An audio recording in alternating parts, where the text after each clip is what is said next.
ಇದು ಸರ್ಕಾರಿ ಆಸ್ಪತ್ರೆಯಲ್ಲಿ ನಡೆದಿರೋ ಬಹುದೊಡ್ಡ ಭ್ರಷ್ಟಾಚಾರ.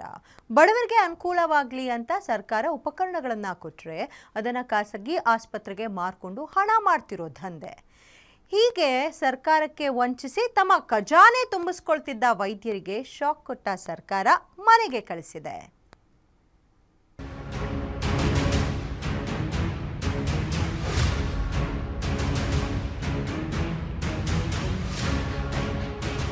ಬಡವರು ಯಾಕೆ ಸರ್ಕಾರಿ ಆಸ್ಪತ್ರೆ ಅಂತ ಹಿಂದೇಟು ಹಾಕ್ತಾರೆ ಅನ್ನೋದನ್ನ ಬೆಂಗಳೂರಿನ ಶಿವಾಜಿನಗರದಲ್ಲಿರೋ HSIS ಘೋಷ್ ಆಸ್ಪತ್ರೆ ಸೂಕ್ತ ಉದಾಹರಣೆ. ಹೆಸರಿಗೆ ಹೆರಿಗೆ ಆಸ್ಪತ್ರೆ ಅಂತ ಇದ್ರೂ ಇಲ್ಲಿ ಹೆರಿಗೆಗೆ ಅಂತ ಬರೋ ಗರ್ಭಿಣಿಯರಿಗೆ ಯಾವುದೇ ಸೂಕ್ತ ಚಿಕಿತ್ಸೆ ಸಿಗೋದಿಲ್ಲ.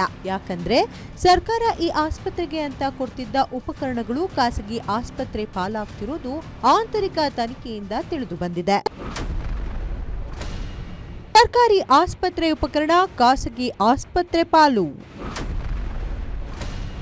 ಹೆರಿಗೆ ಆಸ್ಪತ್ರೆನೋ ಇಲ್ಲ ದುಡ್ಡು ಮಾಡುವ ಕೇಂದ್ರವೋ?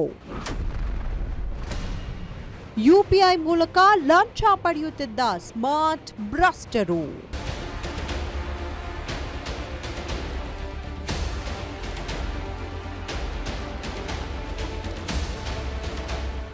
ಆಶ್ಚರ್ಯ ಅನ್ಸಿದ್ರು ಇದು ನಿಜ.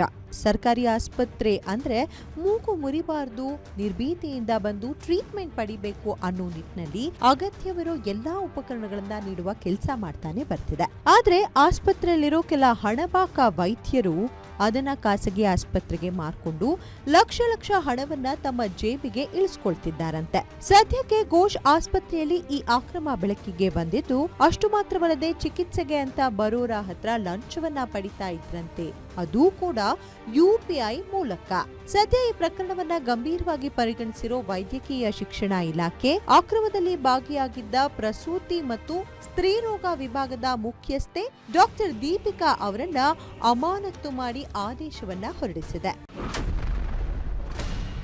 ತನಿಖೆಯಲ್ಲಿ ಕಂಡುಬಂದ ಅಂಶಗಳು: ತಾಯಂದಿರ ಆರೋಗ್ಯ ಮಾರ್ಗಸೂಚಿ ಅನುಷ್ಠಾನ, ಸಿ ಸೆಕ್ಷನ್ ಬಗ್ಗೆ ಆಡಿಟ್ ನಡೆಸದಿರುವುದು, ಅಕ್ರಮವಾಗಿ ಗರ್ಭಪಾತ ನಡೆಸಿರುವುದು, ಗರ್ಭಾಶಯದ ಅನಗತ್ಯ ಶಸ್ತ್ರಚಿಕಿತ್ಸೆ, ವೈದ್ಯಕೀಯ ನಿರ್ಲಕ್ಷ್ಯ ವಹಿಸಿರುವುದು, ಸಹಪ್ರಸೂತಿ ತಜ್ಞರು ಅಂಡ್ ಸ್ನಾತಕೋತ್ತರ ವಿದ್ಯಾರ್ಥಿಗಳಿಗೆ ಕಿರುಕುಳ, ಅಕ್ರಮದಲ್ಲಿ ಆಸ್ಪತ್ರೆ ಶುಶ್ರೂಷಾ ಅಧಿಕಾರಿ ಭಾಗಿ, ರೋಗಿಗಳಿಂದ ಹಣ ಪಡೆದು ದೀಪಿಕಾಗೆ ವರ್ಗಾವಣೆ ಮಾಡಿರುವುದು, ಅನನುಭವಿಗಳು ಹೆರಿಗೆ ಪ್ರಕರಣವನ್ನ ನಿರ್ವಹಣೆ ಮಾಡಿರುವುದು, 29 ವರ್ಷದ ಬಾಣಂತಿ ಸಾವಿಗೆ ನಿರ್ಲಕ್ಷ್ಯವೇ ಕಾರಣ ಅನ್ನೋದು ಬೆಳಕಿಗೆ. ಸದ್ಯ ಪ್ರಸೂತಿ ಮತ್ತು ಸ್ತ್ರೀರೋಗ ವಿಭಾಗದ ಮುಖ್ಯಸ್ಥೆ ಡಾಕ್ಟರ್ ದೀಪಿಕಾ ಅವರನ್ನ ಅಮಾನತು ಮಾಡಿದ್ದು, ಇನ್ನಷ್ಟು ಅಕ್ರಮ ಮಾಡಿರುವವರ ಬಗ್ಗೆಯೂ ಸಮಗ್ರ ತನಿಖೆ ನಡೆಸುವಂತೆ ವೈದ್ಯಕೀಯ ಶಿಕ್ಷಣ ಇಲಾಖೆ ಪ್ರಧಾನ ಕಾರ್ಯದರ್ಶಿ ಮೊಹಮ್ಮದ್ ಮೌಸಿನ್ ಸೂಚಿಸಿದ್ದಾರೆ. Ullas S Kiruvase, guarantee news, Bengaluru.